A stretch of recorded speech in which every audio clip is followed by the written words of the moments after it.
বাছাল interior পৰা চিত্ৰৰঞ্জন দত্ত। কিচেনৰ কিছুমান detail বুজাব বিচাৰিছোঁ যিটো সাধাৰণতে ইণ্টেৰিয়ৰত খুব জৰুৰী ইণ্টেৰিয়ৰ কৰোঁতে। আহক, এই কৰ্ণাৰটো আমি কেনেকৈ ইউটিলাইজ কৰিছোঁ, ডেট ইজ উইচম কৰ্ণাৰ বাস্কেট। এইটো পুৰা কৰ্ণাৰটো আমাৰ ইউজ হ'ব পাৰে। এই কৰ্ণাৰটো আমি এটা মেজিক কৰ্ণাৰ ইউজ কৰিছোঁ, যাতে আমাৰ দুটা কৰ্ণাৰ আমি ইউজ কৰিব পাৰোঁ। এছ কৰ্ণাৰ আৰু এটা মেজিক কৰ্ণাৰ আমি বস্তুটো ইউটিলাইজ কৰিছোঁ। ইয়াতে আমি এটা টল ইউনিট দিছোঁ, shelf, doors, combine plus upper unit. ইয়াত আমি মাইক্ৰ' অ'ভেন আৰু OTGৰ জেগা ৰাখিছোঁ, প্লাছ ইয়াত আমি ফ্ৰায়াৰ বা মাইক্ৰ' অ'ভেনৰ কাৰণে এখন ট্ৰে ইউজ কৰিম for vegetables and onion and potatoes.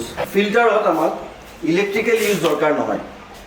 আমি ডাইৰেক্টলি ফ্ৰম ইনলেৰ পৰা আমি ডাইৰেক্ট ইয়াতে খোৱা পানীৰ ৱাটাৰ, যিটো আমাৰ ইউজেবল ৱাটাৰটো ইয়াতে ল'ব পাৰোঁ।